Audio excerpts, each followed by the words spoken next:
할렐루야. 평안을 기도드립니다.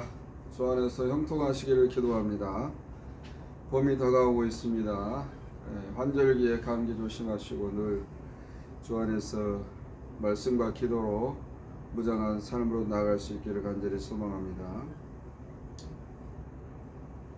당신을 향한 노래입니다. 오늘 찬양.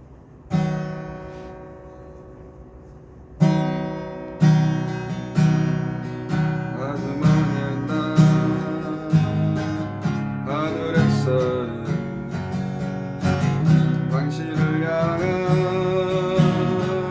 계획이 있었죠.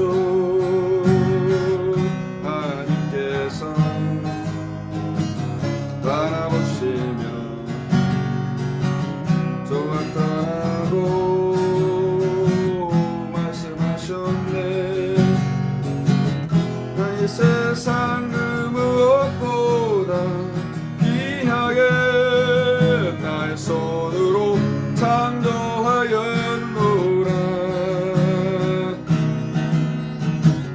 내가 너로 인하여 기뻐하노라.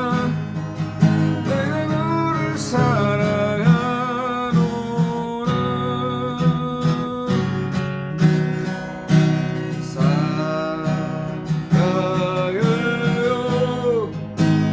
사랑해요 축복해요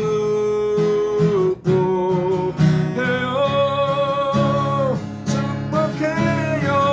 당신의 마음에 우리의 사랑을 드려요.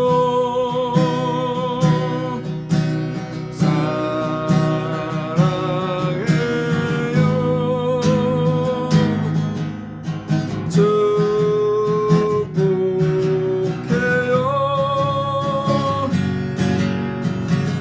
당신의 마음에 우리의 사랑을 드려요.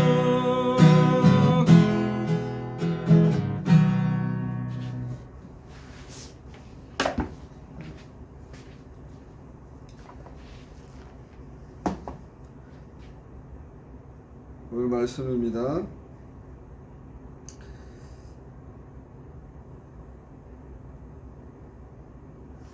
고린도후서 5장 17절 그런즉 누구든지 그리스도 안에 있으면 새로운 피조물이라 이전 것은 지나갔으니 보라 새 것이 되었도다라고 말씀하고 있습니다. 이 말씀에 대한 많은 메시지 설교가 있지요. 그러나 다양한 목사님들의 메시지가 다양하게 이야기가 흘러나오는 것을 볼 수가 있습니다. 그러나 우리가 가장 본질로 친다면 이 말씀을 우리가 이해할 때는 몇 가지 기준이 있다는 것을 우리에게 가르치고 있습니다. 성경은 반드시 믿음에 대해서 말씀하고 있다는 것입니다. 그래서 믿음이 없이는 하나님을 기쁘시게 할 수 없다고 성경은 말씀하고 있습니다.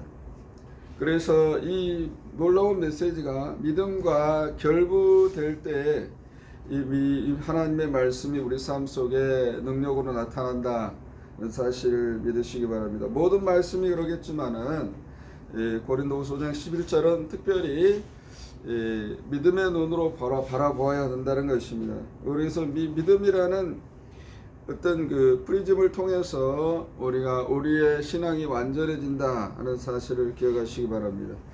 그래서 예수님은 우리의 죄를 위해서 십자가에서 죽으시고 또한 다시 살아난 목적이 무엇이죠? 우리를 의롭게 하시기 위해서 우리의 죄와 허물을 덮으시고 우리의 부활을 위해서 그래서 예수님이 먼저 첫 열매가 되셨다 하는 사실을 믿으시기를 바랍니다. 그래서 우리가 이제 그렇다면 새롭게 된 우리 자신을 우리가 확인을 해야 되는데 어떻게 해야 되느냐 이것입니다. 어떻게 해야 우리 속에 있는 새롭게 된 자신을 찾아낼 수가 있겠는가 하는 사실인 것입니다. 그래서 오늘 예수 그리스도는 우리를 위해서 친히 죄가 되셨다고 성경은 말씀하고 있습니다. 그래서 우리를 위해서 또한 살아나신 목적은 의를 위해서 그렇게 하신 것입니다. 그 죄와 의를 우리에게 회복으로 역사하신 주님을 찬양합니다. 로마서 8장 1절에 보니까 이러므로 이제 그리스도 예수 안에 있는 자에게는 결코 정죄함이 없나니 라고 말씀하고 있습니다. 그리스도 안에 있으면 허다한 죄가 우리 속에서 사라진다고 하는 사실인 것입니다. 로마서 8장 2절에 보니까 이는 그리스도 예수 안에 있는 생명의 성령의 법이 죄와 사망의 법에서 너를 해방하였다고 말씀하고 있는 것입니다. 우리가 우리의 기억으로는 과거의 몇 년도에 내가 어둠 가운데서 행한 죄를 기억할 수가 있을 것입니다. 그러나 성경은 그 죄를 기억하는 것이 믿음이 아니라고 말씀하고 있다는 것입니다. 그래서 우리가 그리스도 안에 있으면 어떤 칠흑같이 심각한 어둠 가운데 있다 하더라도 그 어둠은 우리 속에 존재할 수 없다는 것을 성경은 우리에게 말씀하고 있는 것입니다. 그래서 우리가 새롭게 되었다는 것은 그런 과거의 어둠을 십자가에 던져버렸다고 하는 사실을 믿으시기 바랍니다. 율법이 육신으로 말미암아 연약하여 할 수 없는 그것을 하나님은 하시나니 곧 죄를 인하여 자기 아들을 죄 있는 육신의 모양으로 보내어 육신의 죄를 정하사 이렇게 말씀하고 있습니다. 우리를 위해서 친히 죄가 되신 그리스도를 찬양합니다. 십자가의 죽음을 통해서 우리는 우리의 인간적인 모든 정욕으로 지은 죄가 그 십자가로 기속이 되었다는 사실을 오늘 본문에서 말씀하고 있다는 사실인 것입니다. 그래서 우리가 이제 그 믿음을 갖는 것이 믿음이고 그 믿음을 통해서 우리의 죄 있는 본성이 의롭게 되었다는 사실인 것입니다. 우리는 예수 그리스도의 희생을 통해서 값없이 의롭게 된 존재인 것을 믿으시기 바랍니다. 그래서 우리를 위해서 친히 죄가 되신 주님은 또한 부활을 통해서 우리에게 의의 축복을 가져오셨다는 것입니다.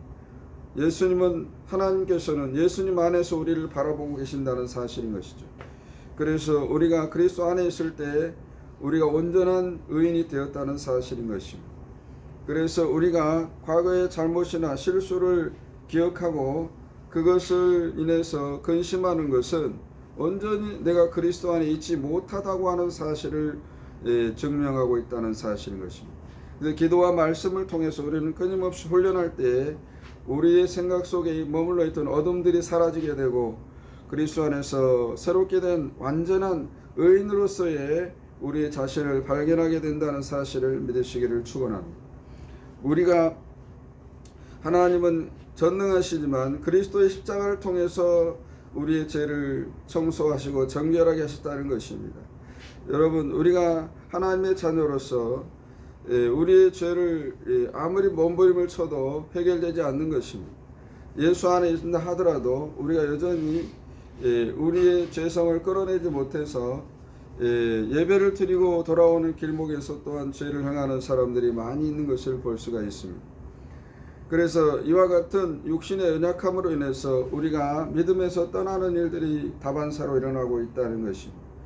그러나 성경은 우리에게 외치고 있는 것입니다. 다시 새롭게 된 너의 본질을 회복하라고 말씀하고 있는 것입니다. 넘어졌지만은 오늘은 넘어졌을지라도 다시 일어날 수 있는 용기를 가지라고 성경은 말씀하고 있는 것입니다. 우리가 한번 죄로 말미암아 넘어지고 일어나지 못할 때 하나님은 탄식하시는 것입니다.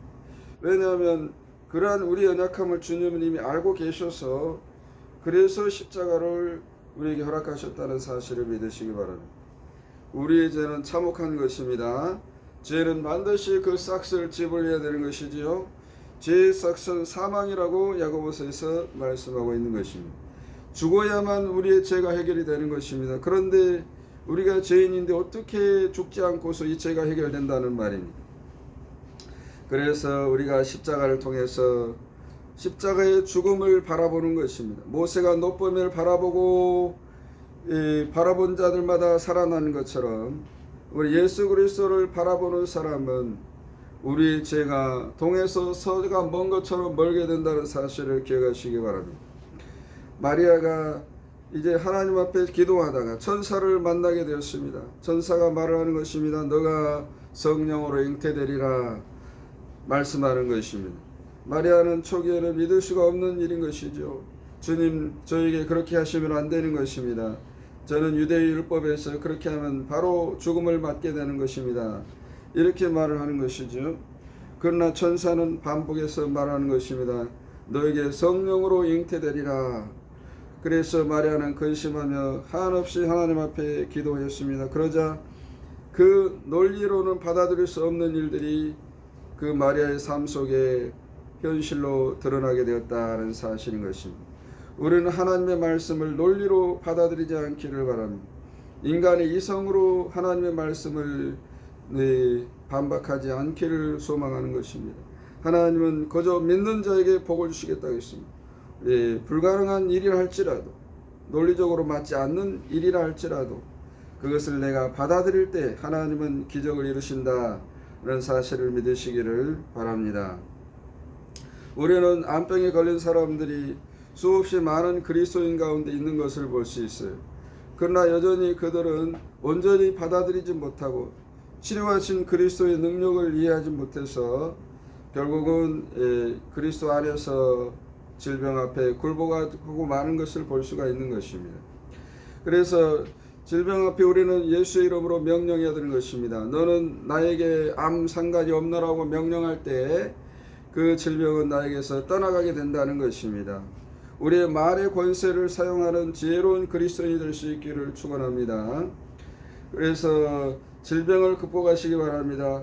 우리 앞에 직면한 모든 재앙을 넘어설 수 있는, 돌파하며 나갈 수 있는 믿음으로 성장해 나갈 수 있기를 간절히 소망합니다.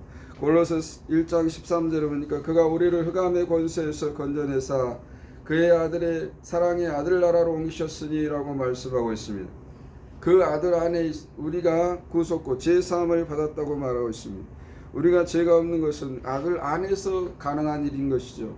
세상에서는 여전히 우리가 죄인이라는 사실을 잊어서는 안 되는 것입니다.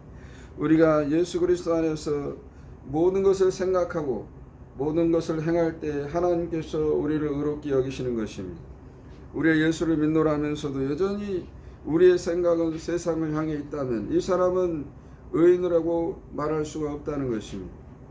어떤 사람이 손주가 이제 태안에서 죽게 되었어요. 며느리가 이제 임신을 했는데 병원의 의사가 하는 말이 이 며느리가 안고 있는 저 태안에서 아이가 죽었습니다. 이렇게 말하는 것입니다. 이 할머니는 간절한 믿음을 가지고서 이제 유명한 영성을 가진 그런 목사님에게 기도를 부탁을 했어요. 그래서 목사님 나의 손주를 살려주십시오. 뱃속에서 죽었다니 이게 날벼락 같은 일입니까? 탄식하면서 기도를 했어요.